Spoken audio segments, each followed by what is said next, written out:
I have a really quick message for all my subscribers, anybody who's followed this channel for years or has just recently found me. Wait till the end of the video and we'll have a quick talk. Thanks.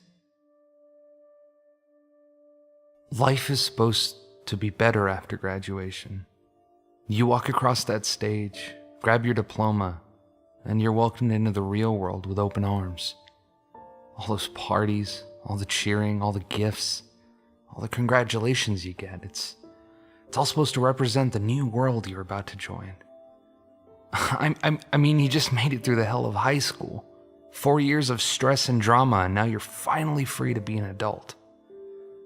Life after high school isn't what you think it is. They don't tell you everything. They don't tell you the real secret of the world, of society, of what life is truly about.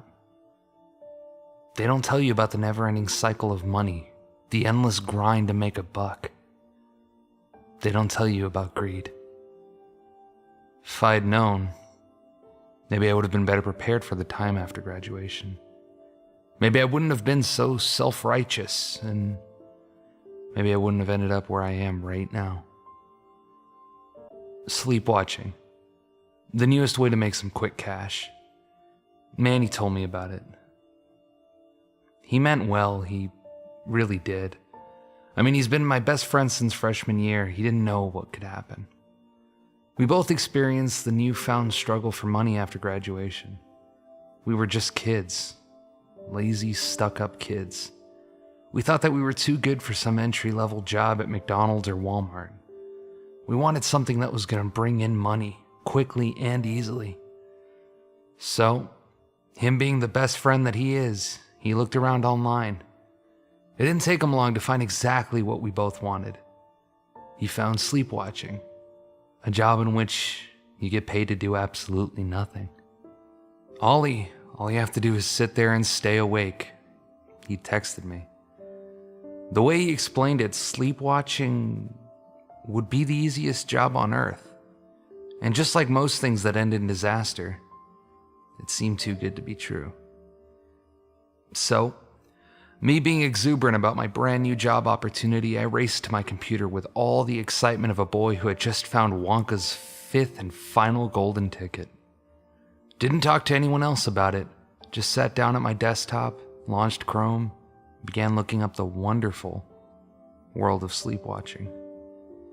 You see, it's a pretty ingenious idea. People are afraid of being alone. With how connected the world is these days, they can't stand the loneliness of the night. So, of course, these people would pay extremely well just to have someone sit up with them while they rest for the night. Sleepwatching.net, as I found out, is the premier place to get all of your sleepwatching needs. Just apply to join as a trusted watcher and in a few days be matched with a sleeper in need. I signed up that day. Oliver Twitch, I typed into the bar. Putting in information you shouldn't put into any website. I assured myself though, I understood that sleepwatching.net needed to do a security check on me, make sure I wasn't joining for any nefarious reasons. It took a few days for the acceptance email to finally come in. I remember getting it. How I had been refreshing my email endlessly, just waiting for the green light to pay dirt. I immediately logged into the website and to my surprise, I already had an alert from a sleeper in need. In that moment, I wasn't thinking. I just knew that someone was willing to pay me. I clicked on the link, and it gave me a brief profile of the sleeper who wanted me. Her name was Viola, a sweet name for a sweet innocent old lady, 74 and all alone in life. Her husband had died a few years earlier, and her family had leased her out an apartment and forgotten about her. She put on her profile that she had trouble sleeping of late, and thought that having someone younger there with her would do a lot to ease her insomnia. I greedily accepted. The rate for the job was amazing. Old people pay extremely well. We messaged a little that day. Just short messages. She wanted to make sure I was okay with the job and the pay. All she needed me to do was be on the webcam feed. She said she was fine with me doing anything else during the night. It had been around noon when we talked, so I decided to take a nap. I had to be prepared for an all-nighter. An all-nighter that would hopefully get me paid. It got dark around 9 where she lived. I was an hour behind. So it was still daylight when we got ready for the call. Before I hit the dial button, a pop-up window appeared on my screen. A special message from sleepwatchers.net. The rules, it said across the top of the page. Listed below this simple heading was a short list. Do not fall asleep. For no circumstances may you wake the sleeper. Do not touch the red emergency button unless there is an emergency. Do not fall asleep. I'd laughed at the rules at the time. They were basic, common sense that anyone should know before taking a job as a watcher. I clicked the agree button at the bottom of the page and then waited for my call with Viola to start. She was such a sweet old lady. She had this innocent smile on her face as she appeared on the screen, and she looked genuinely happy to see me. "Hi, Oliver," she'd said. "Thank you so much for doing this. I hope this isn't too much trouble and that you have a good night." I assured her that I would, that I had a few tabs open that I would be working on while she slept. I told her good night, and she laid down in bed. In what seemed like just a few short moments, she was peacefully asleep. I watched her for a little while. There's a strange peace in watching somebody sleep, watching their chest move as they breathe slowly. I was watching Viola at her most vulnerable. I knew there wasn't anything to worry about, but still, having a life in your hands can change you. After just a little while of watching Viola sleep, I began to surf the web. I had all night to endlessly search, so lucky me, I was getting paid to do what I would have been doing that night anyway. The night went by quietly. There was one point during the night I thought I heard something coming from the video feed. It almost sounded like breathing, but me being the smart-ass kid that I am, I knew that it was just the sound all video cam feeds make when both sides are silent. I now realized that only one side of the feed had been silent. In the morning, when the first rays of the sun were beginning to fill Viola's room, she woke up. No alarm for her, just sunlight. I happened to be watching as this happened, just doing my job, you know. Her first move was to look to her side, the empty portion of her bed. She placed her on the unusual pillow there, and I could have sworn I saw her body shudder. Then I guess she gathered herself and she turned to look at her laptop, which was sitting on a desk next to her bed. She smiled that genuine smile again when she saw me, asked me how my night had been. I told her it had went smoothly. She sighed a sigh of relief and thanked me. She told me that she had had one of the best nights of sleep in weeks and have a good day, and then hung up the feed. I'm a teenager. I'm used to all-nighters, but with my job done, I gladly went to bed with a smile on my face. The next few nights were the same. I would video call Viola around 8 at night. She'd be asleep around 8:05. Thank God the internet is endless. I learned so much useless crap during those nights. One night, the peacefulness of our schedule was interrupted. I remember it in some detail. Viola had woken up at around 3, drowsily nodded at me and headed to the bathroom, which, from the camera angle, I could see was connected to the bedroom by a small door on the other side of her bed. At that point, I never really looked at the feed anymore. I mean, nothing ever really changed, so there wasn't any point. I only really looked to have a moment of peace from the bluntness of the internet. I was watching while she was in the restroom, though. Maybe out of boredom, or maybe because I wanted her to feel safe when she got back into bed. I can't really remember. I saw something while she was in the restroom. It was only for a second, but I swear I saw it. A hand. An oversized, bleach-white hand. It was inching its way out from behind a curtain that covered the window. I only saw it for a second, but it raised every hair on my body into attention. I continued staring into that same spot, trying to catch any more evidence of something being wrong. Nothing happened. So, I shrugged it off, blaming it on the mixture of midnight drowsiness and Red Bull. Viola came out of the restroom and went back to bed. Her only communication to me was that soft smile before her head hit the pillow, and she was peacefully back out. The way she fell asleep so quickly. She treated sleep like a luxury that I could tell she had been missing out on as of late. I felt proud to be the person that could bring that luxury back to her. A few nights later, 5 nights ago, everything changed. The night started out normal, Viola and I following our established routine. Her whispering a "good night, Ollie" to me and passing out. The quietness of her room.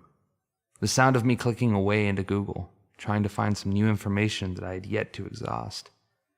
Everything was normal. It was my fault. I didn't nap as much as I should have that day. I didn't have a Red Bull on me. I didn't try hard enough to stay awake. I fell asleep. I broke the rules. I slept hard. I was out for at least an hour, drooling on my keyboard, dead to the world and useless to Viola. I woke up suddenly. I think I heard some kind of bang, but I can't remember. Maybe a buzzer? I'm not sure. My head came up quick, though. I wasn't sure as to what was going on, but I think that my body instinctively knew that something was wrong. After I figured out what it was, I went straight to Viola's tab. She was peacefully asleep. Whatever had woken me hadn't disturbed her in the slightest. I smiled to myself. With that nap, I'd be good to go for the rest of the night, and Viola was still perfectly okay. That's when I saw him.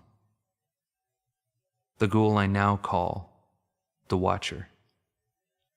My smile was instantly gone. He was standing in the corner of Viola's room, mostly hidden by the darkness. What I could make out about him was his extreme height and his narrow body. I could also see his eyes.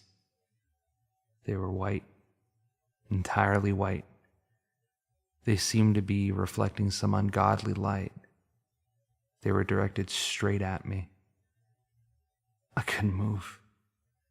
Fear was like ice, and in that moment it froze me. He began to move towards Viola. He didn't walk, but he didn't float like a ghost. He moved smooth, but at the same time his movements were rigid. Viola's back was to him, and her sleeping face was pointed in my direction. This is when I broke Rule 2. You see, I did the only thing that I could think to do. I yelled.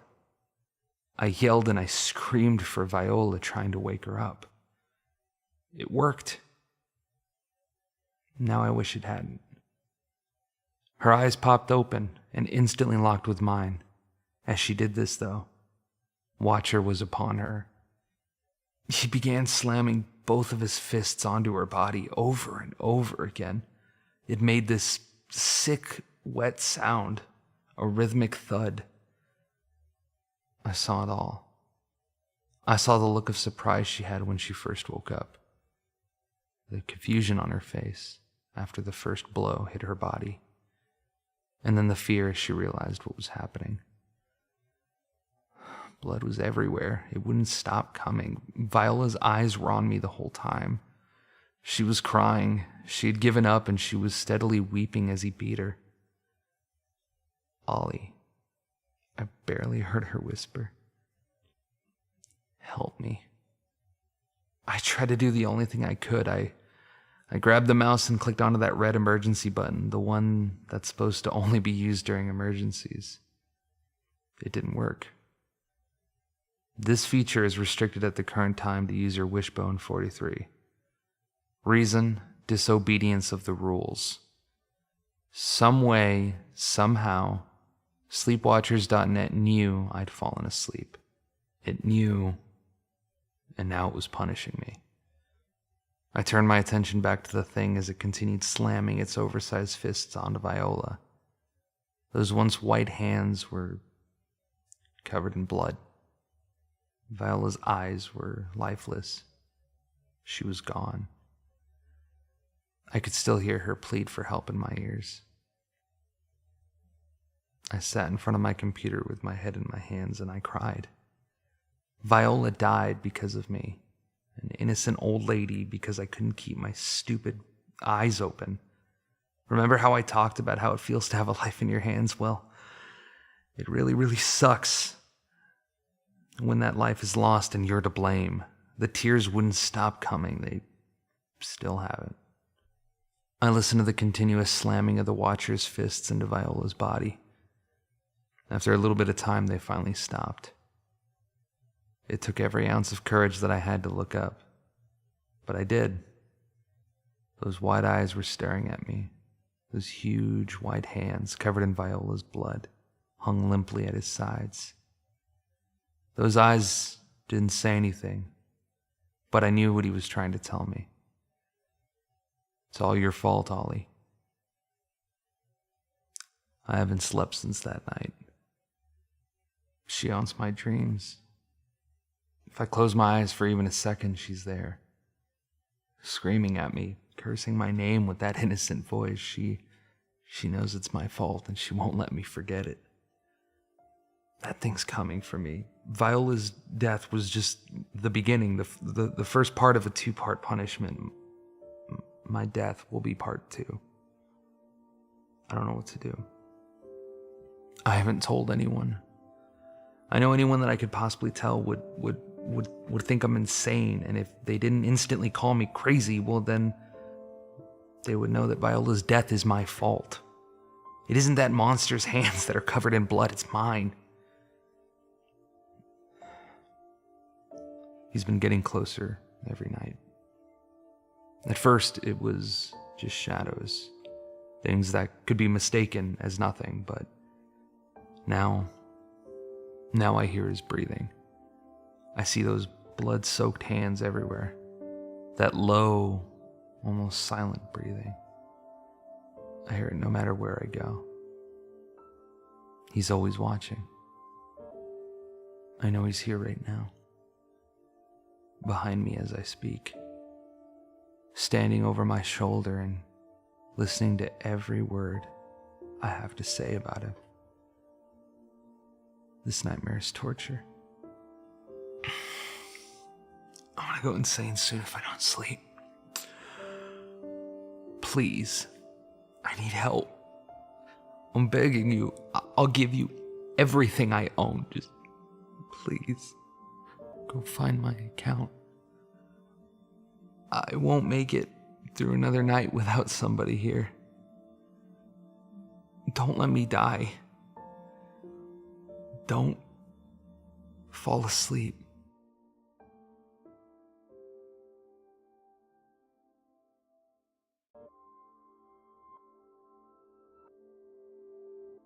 Hey everybody. I'm sure at this point you're wondering, where in the hell is this channel going? As you know, I've been on and off for years. I've been trying to dedicate time for me to be able to do this because this is a lot of fun, you know, I really do. Like reading these creepy stories and doing my best to convey that to you so that way you can, you know, if you have a night where you want to get scared, you can get scared. It's tough, you know, I don't want to divulge too much because I'm not the kind of person to whine and complain, but life's been tough for me. And it's had a lot of ups and downs, and it's made it very hard to do things that are not financially viable, whether that be working or actually, I don't think I've ever divulged this on this channel. I've never really done anything like this. I'm actually a recording engineer and a producer, and a professional one at that. And, you know, I work with bands and I work on getting them to sound as good as humanly possible. And I write for them. I get paid to do a lot of this. That's my livelihood. And it takes a lot of time. It takes a lot of effort out of me. So I end up having to do that in order to put food on the table. And soon, very soon, I'm talking within the next few weeks of me uploading this, to pay rent entirely on my own. But money has had to go different places, and it's required me to do the things that pay. So it sucks because I like doing this so much and I'm unable to. So where is this channel going? What's going on? Basically, I'm going to do my absolute best, the way I have so many other times, to keep this going. I really, the comments that I've read from some of you guys that like, you know, these videos has been insane. It's been such a motivator. Every time somebody comments and says, hey, I love this, After like months of just abandoning the channel, all of a sudden I get this huge rush of like, time to get back to work. There's something about feeling like somebody's listening and willing to, come forward and say, yo, this is awesome. That motivates me. That gets me to go, damn, I'm making a video tonight, And to anybody who's gone to all my videos and said, oh, I love you, you really are the best reader. I wish you'd do more. Oh my God, I'm looking forward to uploads. You're the reason I'm making these videos right now, period. Thank you to everybody who's had criticisms. I know those SCP videos, I know, and I'm sorry I didn't stick with it. Just being able to read to you guys and being able to, share some scary stories that I like and that are, popular on the internet right now, that's a lot of fun. With Halloween around the corner, I really wanted to try to, I'm going to give it an honest effort because, I think I'm pretty good at doing this. And it seems like, the people that have been following me, you guys like it too. So I definitely want to keep, you guys in the loop, and I want to keep things going. So rambly, weird. I know, I'm sorry. I know this breaks the illusion of the reader. But it felt important to me to the few people who care, just for you guys to hear this. So I'm going to keep making videos. I really do hope you guys like them. There's a bird outside. I really do hope you guys like them.